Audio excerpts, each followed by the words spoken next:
Kenklemu ni yesen achole noi kpeneku. Sekan bemi ni ate dofota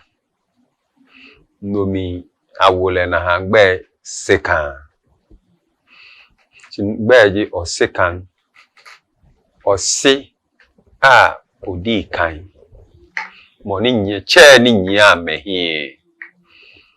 Chigbeji noi kpeneku. Le ese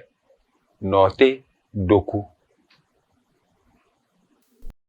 Ke osufo mobi ijibu no le kusiwe nene Reeby TV ke kusiwe ba ohia no ba yemi tumo be ni relationship me ni mo woni nemi ni hane wo ke kusu ni kasemo ne baba habu ji Mesga West 2022 amame mo wo mi ni wo ke ni kasemo ne bahabu dani wo ba cha no je mi kometo nye nke nye mi nu kome ni nye la hu e ba bi no mo esajin fi oko no ewo hani wiemo acha no yo Nuumo oba sima kwa wabi sanene ole ke me nkome batase ne no dani obatano ofano bani ba chowo moni jikenkle ne tano ke moni nyese ke gbe ni obani ba cha ha wo me ni taneke se ne no tano menene yo kenklemu ni yesen achole noi kpeneku. Sekan bemi ni ate dofota nomi awole na hangbe sekan. Chinbeji o sekan o si a odi kan. Moni nye che ni nya mehi. Chigbeji noi kpeneku. Le ese note doku. Le se tete naku. Le se no sekan niji enyo. Le se ayida niji naku eno eko. Dani no sekan niji ete ba.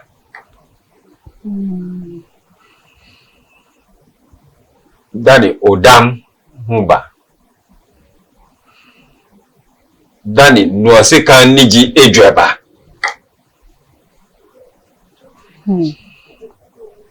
No sekan niji ejwese. Moniji Nuumo legbo 1959. Dani mi no sekan humba. No ka mo kokro hu nche no sekan niji eten. Abile topa ojoba.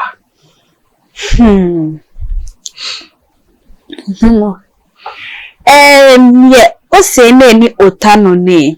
ke ese kusu be me kusu ni monita sene no yo okaji oye Wulomo kusu ni yo mami fe boji icho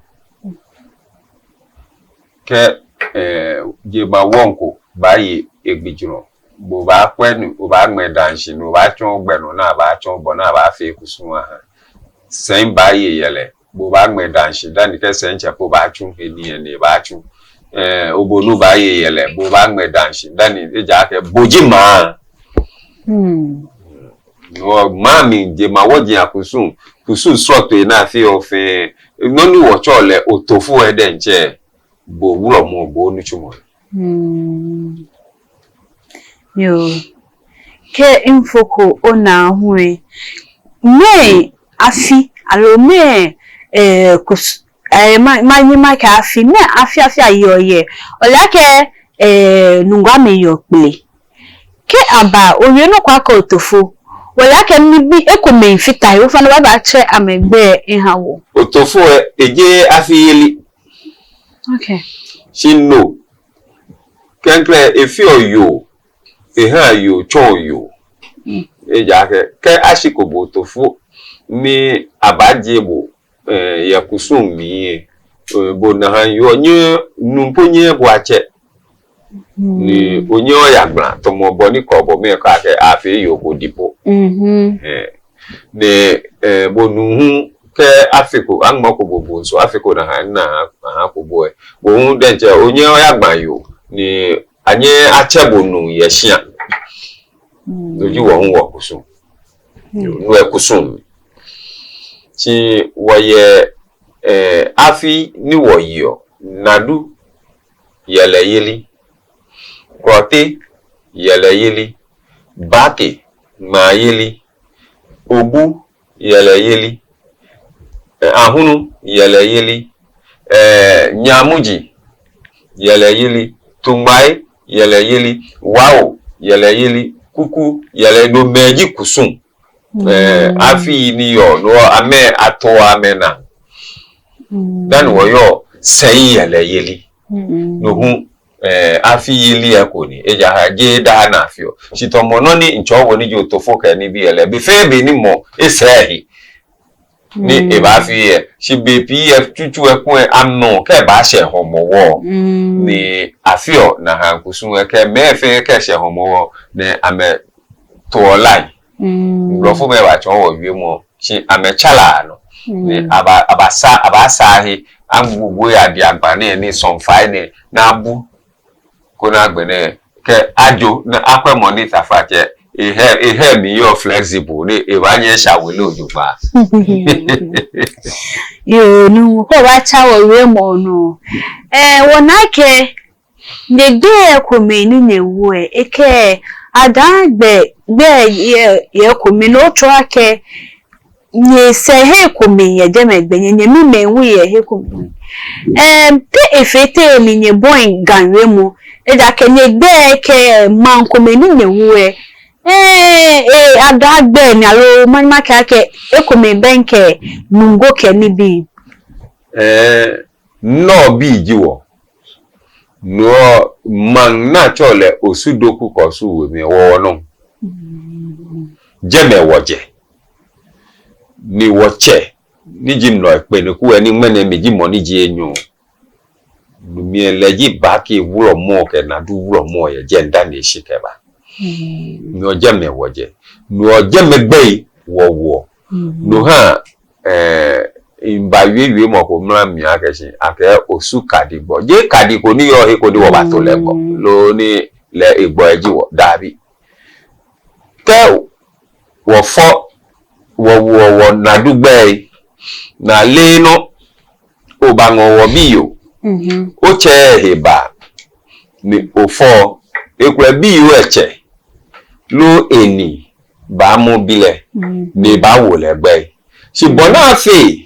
ni na kan gbo bile wo se eke bi akaba play shia no ko he wo eke gbe abomode achake gbe hin fi o eko meji note nole bano che npa ni ji no isabla gbe ni ano ba na chole bano adun eko me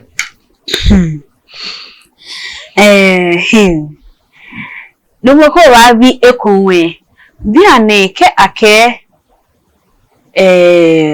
Wulomo osufe na moju Wulomo ni yo osuni leji Wulomo mini ni Wulomo boni Nuumo no Osikan kpeneku meji osu Nadu-Klottey Wulomo yo ni kusuna kegbe na mfe mini yo olake oye Wulomo bibi ke gbeka ya ke ntele na ka oye Wulomo bibi amefi ame onupa nika amehi ni wo fa ni mamu hunji ni ke Wulomo bibi na mo nupa Wulomo bibi efe ame ichoji osu Nadu-Klottey Wulomo ngo mi no nta oyin no Wulomo bibi ku woye ahunu Wulomo ye agbetiwe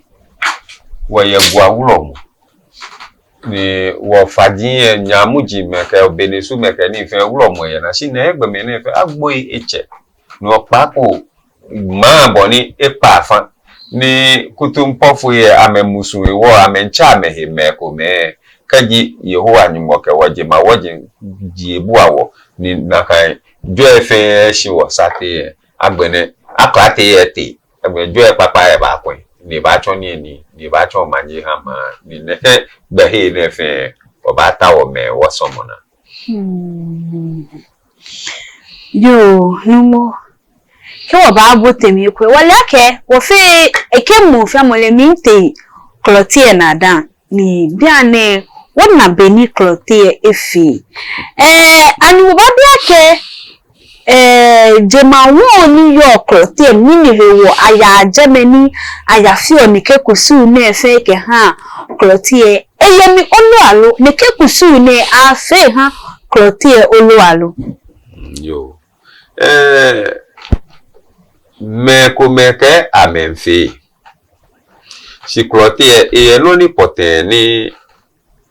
akejale kenke ajale be nuko tomo mi ho wo bolo ma wu nyumo he ni maka ke ajawo si eye ka ahalem yele ne ye ko ni le hun bofoni ko ni na hewale ko ni enye ewawo eye no gbeno na chon ke no pote na afio onye ota oshia ye bi ene no echuruwe ni tafache oke moko ni yo abola akeshi oshi fufui no o hanle ni oja ni eni o han bi na meye no kaka abola bi eto enye ba no do foke it can be possible gbatu eni yen na ejo na de Klottey gbatu na du gbatu dibo ke lo fiano ni oje nadu dibo ni kaji atokobo nadu Wulomo ni abafe kusu ahabu no fiano no fi oye je yakani iwo se ba ku etwa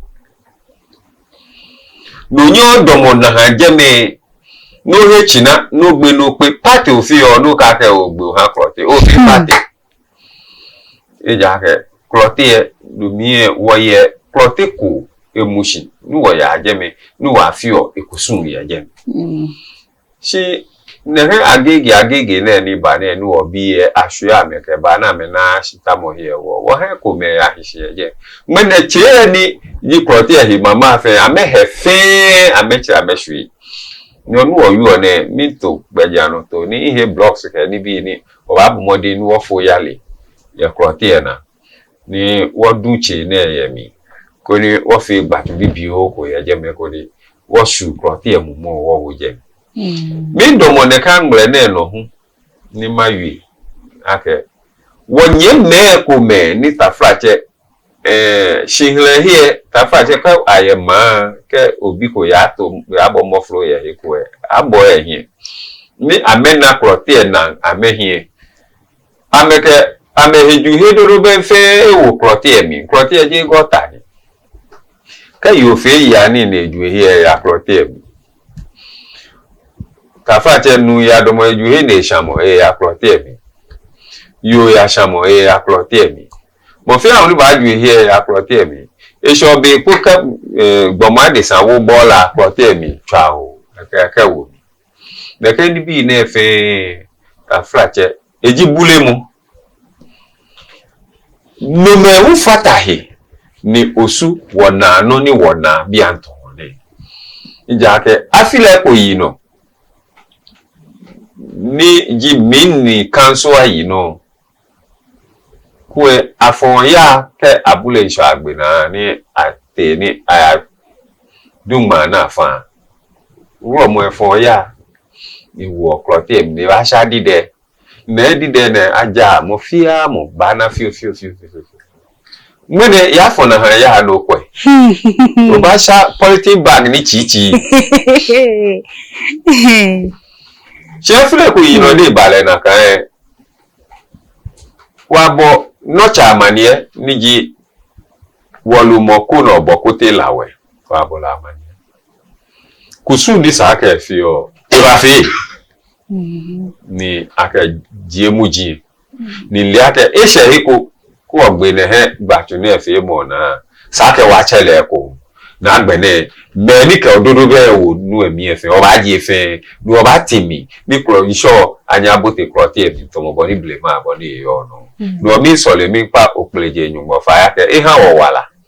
ihe wo nile ihe wo hiwale ni ene nu papa esu ewode ko ni wona hiwale nu oketu na kan ni ko ni osu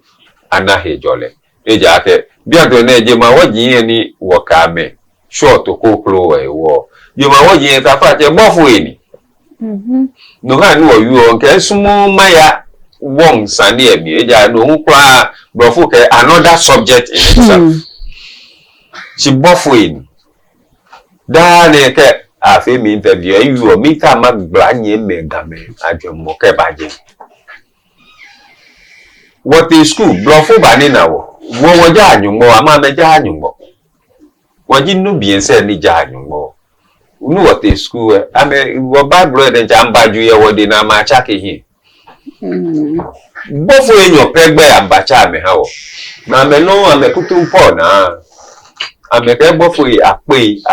ape abo domo yeho anyunmo hin na me kutu wole na me te o shi dada na me pa ke kron buji jibo asafo yehoa no na hambo fu ape abon ame uti acha abete ni enyo pe market ka gebre pe wona wole amegbe no bona ke chegbe ko wo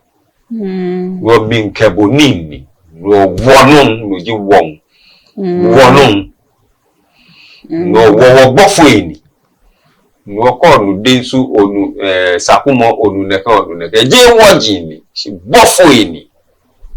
they are archangels yo Nuumo inagbe sanebi mone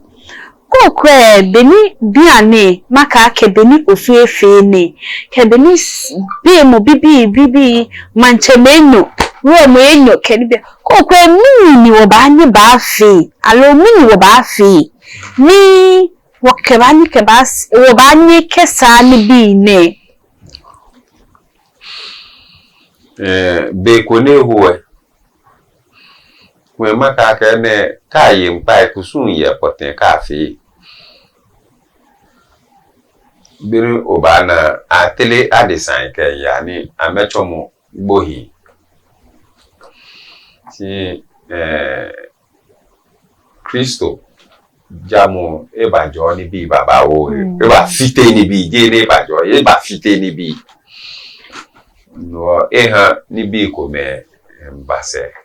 ni eha lawyer foi ke court yi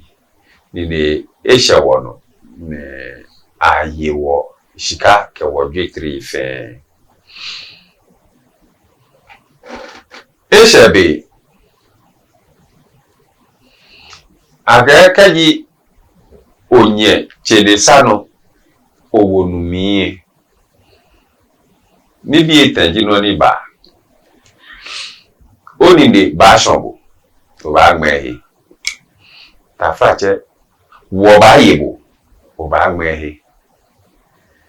ne ta fache shamo ba johe oba gmehe eja ke oyo yin nu ise ni emi owo sisi lo ga ko ya sham abeni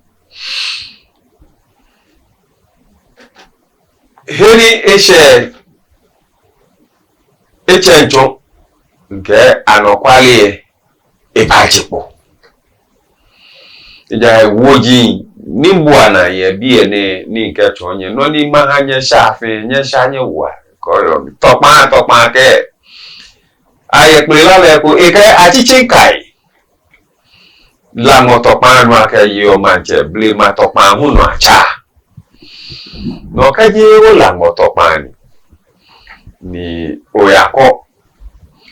e ba fi tomo ta fache mo ko lo le asafo jo no ya ro mo jira mi no jo asafo be no na o ka pa lo gbe futu asafo e ko yin e fish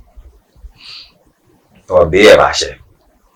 yo wanye woka ke wa yimoko wanye woka ke wa momoko wo chumi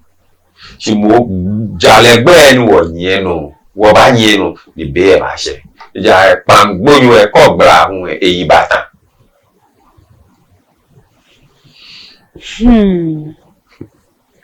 Kweloi kesumoloi.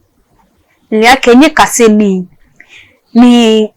samegba ni emu. Ono ponkwe wakati shiebie. Shi esani wale ake Nuumo no kufemu.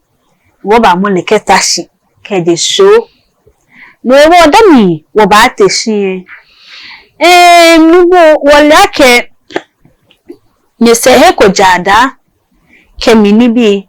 Ofane ni kenye se ne gbe ko me ni oche eku nungo bi wo ni ke gbe na eku ani ni sehe ko hu ye nungo alu Ningo kacho ogba gbe ne fin kamo se kacho so manya do yumu fin wo fin gbe me ko beto peji wo no se shi bi so jiwo no ba na ke mi wo nu eye bi a wo nu eye adan a wo nu eye mi wo a wo nu eye pran a wo nu eye so manya a wo nu eye baba o ko te so manya ni ne ta so ogo me o ba ni na nu e loko me ke ni fin ame eje no fe gbe me ko beto peji wo no se shi bi jiwo no we ku eda no ha wonye wo ba bo a shi e na kan Popa no. Yo. No mo me ko bi to pe. Yo. Be ina gbere mo ne ma ye nungo ye mo mi. Be me fe ni hanu wa egbe ni Nuumo onya gbe mi no me ne onya gbe mi no ma tu no ma so ka o ma tu ni adan ni omi. Ne anaka onu gbe ne otori pe oba leje o. Muni kungene wa na we do no abio alowaju nje no ko ma bio ke onyagbe mimi no ongala ne no feno nemu osane papa Yo anyemi yo obi sanoko ke mini heje ni wale watuga se piga ni waso kan o matu ni waje wa we niji osuwe mka wa place ka basuga hiyo wanye ni menu o mananga hiyo munyone atojiga ni afobi me lo wagbi o echaki lo ha mweno o manu ka wange gagbi tuone se wachuo dange bi yiwo ni ma pape ke no fia no ni leka osunyo jilo no ni madeke etum anukwali eja kan pere ni po singe ogbon no kepi osuwe mi ojibu olihe neje ko omaye machenge manomi amaye osuwe mak mahamo lo isaka galio metro aleka ayim ji dangbeyo ni dangbeyo no ba po singe yo no wa lile emaple ni wa yo bachaki lo ke achebuke nwete nwetei tei ke no mechuo wacho waseje osudoku lo shai no mi ya ni manyabra ni yeah Nuumo wanaka okewo mi ko mepo kasam fu no wale kan wo mi fe wo mi ne fo sinyele jon enu saninye mimi nyehe lajo bi o ha mo blo ne o manye ma wo mi keto emu se lokoji ko tumi mo me class ta o ma wo camera no ne wakamapo clear picture we hu osesane ko hi leje Nuumo wo mi la pi wa ke blo fo si on kan o ko wo mi o ma tun yo pepe o magba inse ni ihe singa no no ngani emi a cheke osu Klottey wono one of you a political position I'm happy election I'm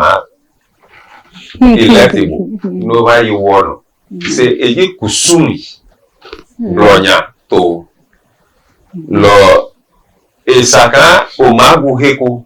kasu heko noba place nga heko loko o ma chokro te wono ne ke wa baga hi ohun ka le ke Wulomo lo wono leji chenwa ni hisi nge mano leji ma pi mache wayo ni pi mache hun se mo efe kan wane noni ehi machu ache ni we womi no noni ga eche ke wono epe womi o ni ache ebie ke sub chief ke oho wa chieftaincy actor mi o no fe no na ache ke sub chief o le mache wayo ni wono mu obi mache wayo ni wa nina chieftaincy actor hu e kachawe wono ni wono ma he gazette lo extract maje chieftaincy National House of Chiefs na ma tele ke wono lo ino ablai lapa lo ke gle he munyo ni matone ke inso ka jemma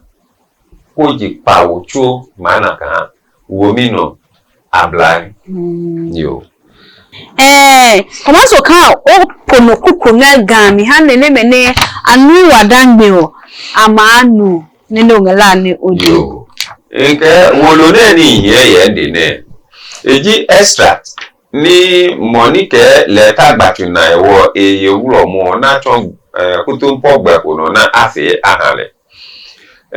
mlale lo efe le akeshi kaji wo chieftaincy act niji at 759 echi Wulomo ta chimo eke mancheme paramount chief the sub chiefs ni wogan ke wodangbe fe wole ake Wulomo je mancheni shi leji ma yicho ni afi ne ke wolone ahamoko ni achele ake sub chief we be mo sani mofia mana le ake hene ta flache abla to heni no eje Wulomo tomo bone cho no wolone ma sha ni je fe akwe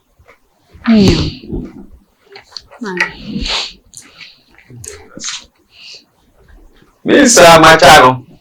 wolone ni yene Blofo Nyoma ni actually social organization of the Ga people ni osuhu ble masane yemi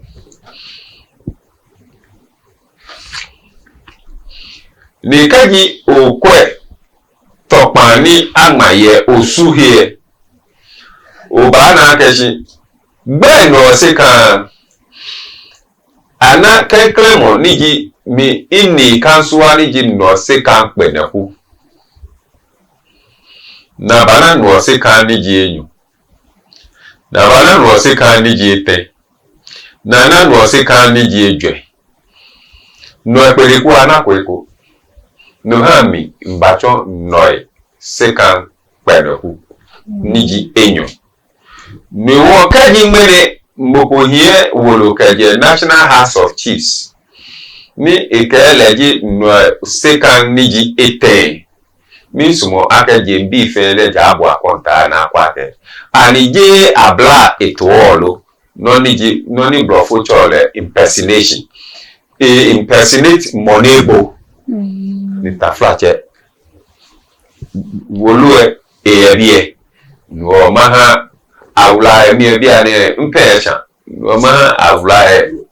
akwami che kema ba mi fi o woye no kpeneku or no second that is about 1590 no bana nole niji a sister nuoba note doku nilemu ebaye Wulomo niji tete na akubini nuoba no seka niji enyo niji note bini nuoba tete na aku niji no seka enyami nilemu ebaye Wulomo nuoba telo ni baye Wulomo no nuoba no seka niji ete niji no seka niji enyo enabi nuoba naku aida niji no seka niji ete lemu enyami oba no tesa niji no seka niji ete te panyo fe amenyami nuoba no seka niji ijwe niji no seka niji ete enabi nuoni woko otopane wonuko teto usu ni taflache efo note lo efo no seka chi wonake bi nabi kecheme agbe acho ni kaji oba appendice mi oba na keshi wo woji nu otele ni wo keba niji nu oje osudoku we because they set out from Osudoku under no kpeneku who died when the party reached Osuyokpo near the Laloe Lagoon. No kpeneku's sister, the warrior of the god Baki, into Baki and my share ye. Baki and my equal, no actually share name. Took over the leadership and brought her people to Ajamanti near Aburi, and then to Osuko near Kwaublenya, where she died and was succeeded by Nadu-Klottey. Nadu-Klottey or Babie. No, in the council di Nadu-Klottey. No, what up? A can't fan a coach ni Nadu Kebaki or Jim Kono. Akani Wulomo chieftaincy actor cover a war. Bobu Wulomo Hawolo ne akete in Attorney General ne aha order kete publishing ne achake mbe no a gazette be akeba graphic mi ko ni o mo pe oye loko wiye mo ye here ko ni oye moko ewi noko no elero ni wo na cho mi Nadu-Klottey Wulomo ni ngbe gazette mi moko hu ba ke ta ko no hanke be e sho ke be e sha no kwale aje ko baba bile to pan Sunday yo no Wulomo ni Bobu Wulomo ngbe ha Minister of Interior ake eto Wulomo do ne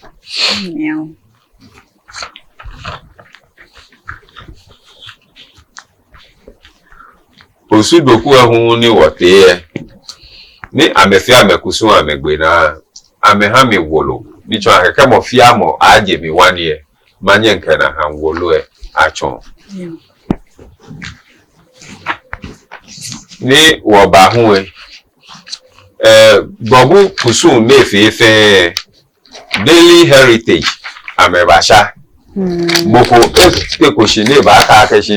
Bobu mine wo ofe ne kan kusun ne moko kele ya ko kotu moko biko lesani inko obana sabana ke mo begbe na hu e ka wa je she efe declaration ka to court akele to Klottey Wulomo she etobi Klottey Wulomo no no ne no eu ni so e work by Sunday wo work enu eto da yo ona ka wanu moje wo mi fu kecho me ekenge emunu ne engeto no da ka no fiano ne engede yo wo mi ngehi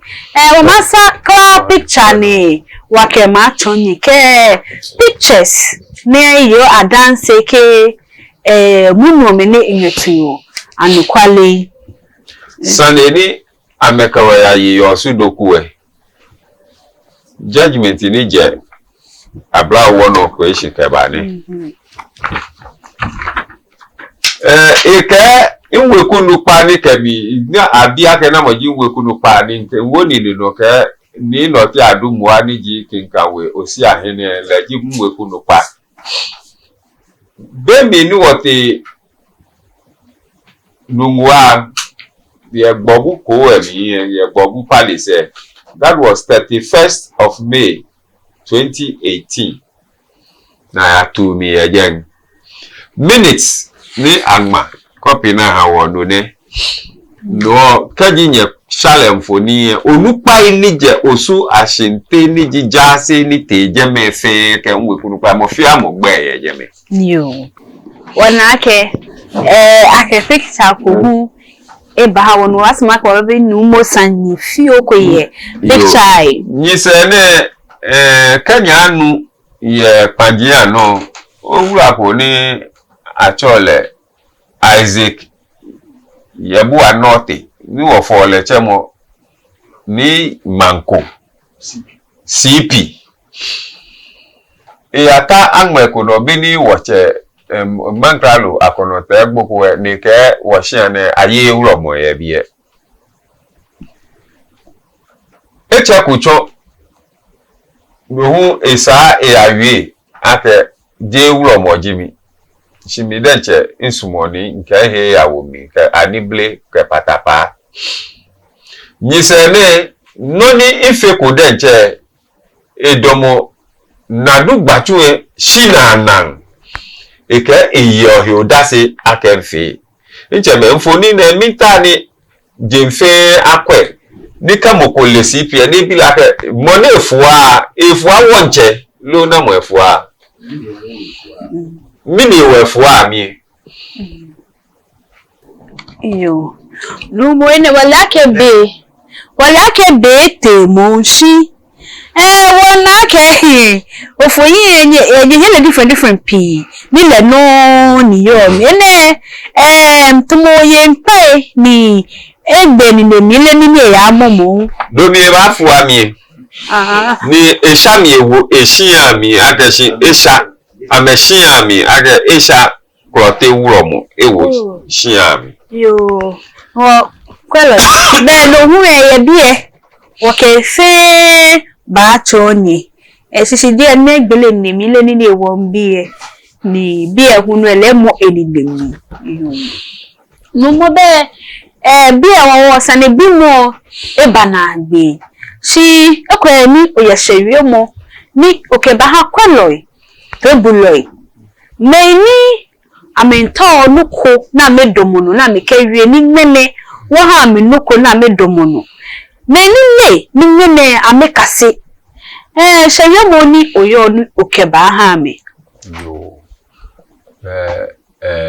awla lo gba ehun o fa na cho mi maku yo na maku o yura don gbe ha mo no ka ha mi ne madomono ni make osu tete ketete ni kwa she gamman ke ga dangbe bi fe de ake no ni hewo ni wo ma ejija ni echeleji wo sumo anukwale wiemu anukwale lo elejo shimo ke ope ebacha ohela fe ni ohi kebi omo ole ake taflache gbehe ko kashi yo shia ni je mo no ni e ka ako ni ebala ake bi ane osu shipoji ke gan shipoji echo shikaworo ni mofiamo nsomo ake enini agbe no mewo ni ekeji no ni denche eba songbe ko ni ke gmehe no ni atana kan gbehe no ni ji na agba hunji wo amralu efe mra hu ne na chono na ke cardio memo ne she ele weku topan yami no mapa fa ake kaji amenta woni man ajo ni man anano ya ka menusane ko e ameche abeku kejro na krosei na trashi ni abotemi na meke to ejro ni ji anokwale to abotoi na meke ni achemani ahame bona afi ni maajo ni meni chuoni ye amalo abla na ya no ameka kwa memusu hewo ni amemfifi meko mase ni akempata wo mahi mi pa fai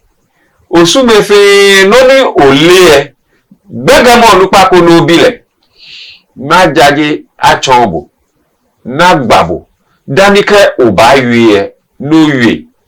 shimo eka afi sure lo ni shulafo ete anina kemoko memo eto ye eka sure etomosa moko memo ele eka sure etomopan moni amo na de hu ka sure etomopila nano ni ji anokwale no yue eja ke pa inu oyi oke ya ke ba na fe ta frache woye npa e mu ne woye jomo mi npa e si o mo ko je npa e ni oya fe no kokore e chon lo mo e habo ro mi pa fa ni gbeke bi oblaye nko oblaye e ka fi ake o nchekwa ne nye minu ne wo fa ne o kan te je ba ha mi 2 cedi e ba mi 3 cedi no ni je anokwale e ke office e ke HOB ke manso wo ma wo fiti o nye ha wo ma ajwa koni ma niji osu e kwa mama pa na ebu ye hemo ke yeli ake keji osu kwa mama pa na ebu e hefimo ko hiabutu ebaje wasate research committee hu ni yo traditional council sa miye efie amewie noniji anokwale meko me utakoshi ni abagma loko ahame ko me akeshika ahe extra ahame ine me fe ejoama ni amalo ke lawyer foi ke judges eha ame mrano ameyo no mrawoji no amekechuoni no kake kutumpo ya he woloko na ka chonle no ni na no he ni ba wi no wonyeme ni ya he ona kan woji e ke shikae ke wonyeme manchemo nu pai ni National House ni kaji abaha shikakowe e ke no ni bemi e ka afi wo register se wo panye fai how mo ke na agba ni ba fe ejewo no kaji moko ke shikako ba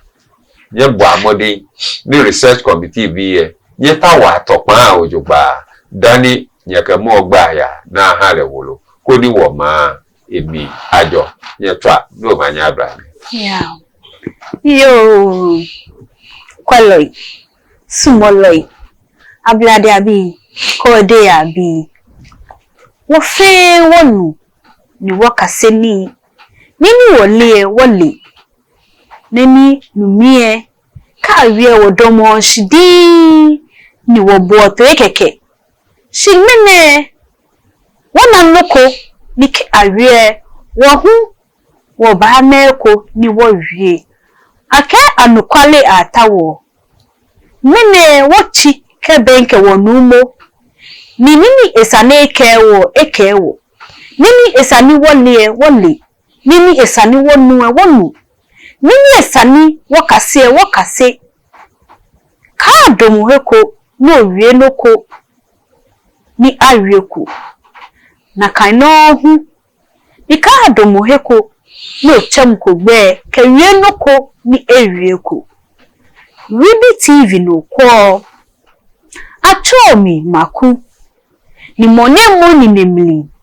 ni hani nene imbata bi eni ke Nuumo ena sanegba ne G Michigan West 2022. Ike boake amegbela machine ken meshi ke ha ablaye ife ni yo the age of 18 ka shi 30. Ko te school bibio kopo ko gbe ko GSS na po lo le ake boe oye mini ubani ke ba do moshike wiye ka ni be ne hoye try me ya 059 30 75